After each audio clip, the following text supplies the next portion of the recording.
नमस्कार मित्रों, मेरा नाम सुरजीत है और आज मैं आपको रक्षाबंधन के शुभ अवसर पर रक्षाबंधन से जुड़े कुछ तथ्य बताने जा रहा हूँ। तो वीडियो को अंत तक देखिएगा। धन्यवाद। रक्षाबंधन एक हिंदू व जैन त्योहार है जो प्रतिवर्ष श्रावण मास की पूर्णिमा के दिन मनाया जाता है। श्रावण में मनाए जाने के कारण इसे श्रावणी या सलोनो भी कहते हैं। राखी कच्चे सूत जैसे सस्ती वस्तु से लेकर रंगीन कलावे, रेशमी धागे तथा सोने या चांदी जैसी महंगी वस्तु तक भी हो सकती है। रक्षाबंधन भाई बहन के रिश्ते का प्रसिद्ध त्योहार है। रक्षा का मतलब है सुरक्षा और बंधन का मतलब बाध्य है। रक्षाबंधन के दिन बहनें भगवान से अपने भाइयों की तरक्की के लिए भगवान से प्रार्थना करती है। रक्षाबंधन के दिन बाजार में कई सारे उपहार बिकते हैं और नए कपड़े खरीदने के लिए बाजार में लोगों की सुबह शाम तक भीड़ होती है। रक्षाबंधन के दिन भाई अपने बहन को राखी के बदले उपहार देते हैं। रक्षाबंधन एक ऐसा त्योहार है जो भाई बहन के प्यार को और मजबूत बनाता है। अनुष्ठान: प्रातः स्नान आदि से निवृत्त होकर लड़कियां और महिलाएं पूजा की थाली सजाती हैं। थाली में राखी के साथ रोली या हल्दी, चावल, दीपक, मिठाई और कुछ पैसे भी होते हैं।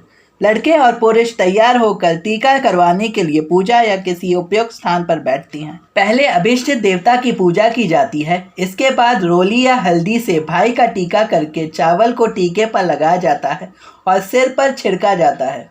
उसकी आरती उतारी जाती है। दाहिनी कलाई पर राखी बांधी जाती है और पैसों से न्यौछावर करके उन्हें गरीबों में बांट दिया जाता है। भाई बहन को उपहार या धन देता है। इस प्रकार रक्षाबंधन के अनुष्ठान को पूरा करने के बाद भोजन किया जाता है। प्रत्येक पर्व की तरह उपहारों और खाने पीने के विशेष पकवानों का महत्व रक्षाबंधन में भी होता है। सामाजिक प्रसंग: नेपाल के पहाड़ी इलाकों में ब्राह्मण एवं क्षेत्रीय समुदाय में रक्षाबंधन गुरु और भागिनियों के हाथ से बांधा जाता है। लेकिन दक्षिण सीमा में रहने वाले भारतीय मूल के नेपाली भारतीयों की तरह ही बहन से राखी बंधवाते हैं। इस दिन बहनें अपने भाई के दाएं हाथ पर राखी बांधकर उसके माथे पर तिलक करती हैं और उसकी दीर्घायु की कामना करती हैं। बदले में भाई उनकी रक्षा का वचन देता है। सगे भाई बहन के अतिरिक्त अनेक भावनात्मक रिश्ते भी इस पर्व से बंधे होते हैं जो धर्म, जाति और देश की सीमाओं से परे हैं। रक्षाबंधन का पर्व भारत के राष्ट्रपति और प्रधानमंत्री के निवास पर भी मनाया जाता है, जहां छोटे छोटे बच्चे जाकर उन्हें राखी बांधते हैं। रक्षाबंधन आत्मीयता और स्नेह के संबंध से रिश्तों को मजबूती प्रदान करने का पर्व है। यही कारण है कि इस अवसर पर न केवल बहन भाई को ही अपितु अन्य संबंधों में भी राखी बांधने का प्रचलन है। भारतीय स्वतंत्रता संग्राम में रक्षाबंधन पर्व की भूमिका: भारतीय स्वतंत्रता संग्राम में जन जागरण के लिए भी इस पर्व का सहारा लिया गया। श्री रविंद्रनाथ टैगोर ने बंग भंग का विरोध करते समय रक्षाबंधन त्योहार को बंगाल वासियों के पारस्परिक भाईचारे तथा एकता का प्रतीक बनकर इस त्योहार का राजनीतिक उपयोग आरंभ किया। 1905 में उनकी प्रसिद्ध कविता मातृभूमि वंदना का प्रकाशन हुआ, जिसमें वे लिखते हैं: हे प्रभु, मेरे बंगदेश की धरती, नदियाँ, वायु, फूल सब पावन हो। हे प्रभु, मेरे बंग देश के प्रत्येक भाई बहन के और अंततः स्थल अविच्छिन्न, अविभक्त एवं एक हो। सन 1905 में लॉर्ड कर्जन ने बंग भंग करके वंदे मातरम के आंदोलन से भड़की एक छोटी सी चिंगारी को शोलों में बदल दिया। 16 अक्टूबर 1905 को बंग भंग की नियत घोषणा के दिन रक्षाबंधन की योजना साकार हुई और लोग बाग गंगा स्नान करके सड़कों पर यह कहते हुए उतर आए: सप्तकोटि लोकोर करुण कुंद्रन, सुनैना सुकलजन दुर्जन, ताई निते प्रतिशोध मनेर मतन करील, आमी स्वजने राखी बंधन। पौराणिक प्रसंग: राखी का त्योहार कब शुरू हुआ यह कोई नहीं जानता, लेकिन भविष्य पुराण में वर्णन मिलता है कि देव और दानवों में जब युद्ध शुरू हुआ तब दानव हावी होते हुए नजर आने लगे। भगवान इंद्र घबरा कर बृहस्पति के पास गए। वहां बैठी इंद्र की पत्नी सब सुन रही थी। उन्होंने रेशम का धागा मंत्रों की शक्ति से पवित्र करके अपने पति के हाथ में बांध दिया। संयोग से वह श्रावण पूर्णिमा का दिन था। लोगों का विश्वास है कि इंद्र इस लड़ाई में इसी धागे की मंत्र शक्ति से ही विजयी हुए थे। उस दिन से श्रावण पूर्णिमा के दिन यह धागा बांधने की प्रथा चली आ रही है। इतिहास में कृष्ण और द्रौपदी की कहानी प्रसिद्ध है, जिसमें युद्ध के दौरान श्री कृष्ण की उंगली घायल हो गई थी।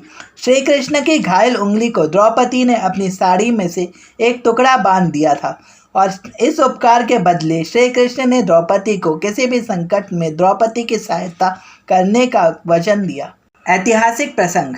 राजपूत जब लड़ाई पर जाते थे तब महिलाएं उनको माथे पर कुमकुम तिलक लगाने के साथ साथ हाथ में रेशमी धागा भी बांधती थी, इस विश्वास के साथ कि यह धागा उन्हें विजयश्री के साथ वापस ले आएगा। राखी के साथ में एक और कहानी जुड़ी हुई है।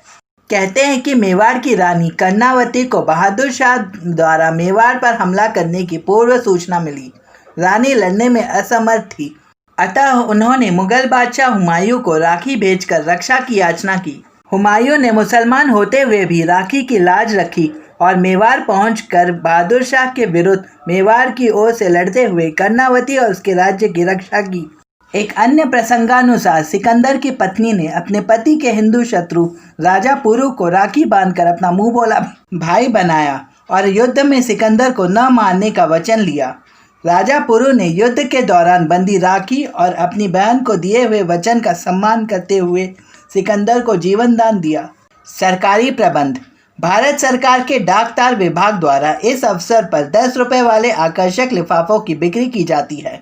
लिफाफे की कीमत 5 रुपये और 5 रुपये डाक का शुल्क। इसमें राखी के त्यौहार पर बहनें भाई को मात्र 5 रुपये में एक साथ 3 राखियां भेज सकती है। डाक विभाग की ओर से बहनों को दिए इस तोहफे के तहत 50 ग्राम वजन तक राखी का लिफाफा मात्र 5 रुपये में भेजा जा सकता है, जबकि सामान्य 20 ग्राम के लिफाफे में एक ही राखी भेजी जा सकती है। यह सुविधा रक्षाबंधन तक ही उपलब्ध रहती है। राखी और आधुनिक तकनीकी माध्यम। आज के आधुनिक तकनीकी युग एवं सूचना संप्रेषण युग का प्रभाव राखी जैसे त्यौहार पर भी पड़ा है। बहुत सारे भारतीय आजकल विदेश में रहते हैं और उनके परिवार वाले अभी भी भारत या अन्य देशों में हैं। इंटरनेट के आने के बाद कई सारी ई-कॉमर्स साइट्स खुल गई हैं जो ऑनलाइन ऑर्डर लेकर राखी को दिए गए पते पर पहुंचाती है। इसके अतिरिक्त भारत में 2007 में राखी के अवसर पर इस पर्व से संबंधित एक एनिमेटेड सीडी भी आ गई है, जिसमें एक बहन द्वारा भाई को टीका करने व राखी बांधने का चलचित्र है। यह सीडी राखी के अवसर पर अनेक बहनें दूर देश में रहने वाले अपने भाइयों को भेज सकती हैं। जैन मतानुसार रक्षाबंधन। इस दिन विष्णु कुमार नामक मुनिराज ने 700 जैन मुनियों की रक्षा की थी। जैन मतानुसार इसी कारण रक्षाबंधन पर्व हम सब साथ मनाने लगे व हमें इस दिन देश व धर्म की रक्षा का संकल्प लेना चाहिए। अगर आपको ये वीडियो पसंद आया तो चैनल को सब्सक्राइब करके बेल आइकन को जरूर दबाएं और फॉलो कीजिए मेरा Facebook page real historical facts और फॉलो कीजिए इंस्टाग्राम पर surjit.ny की। धन्यवाद।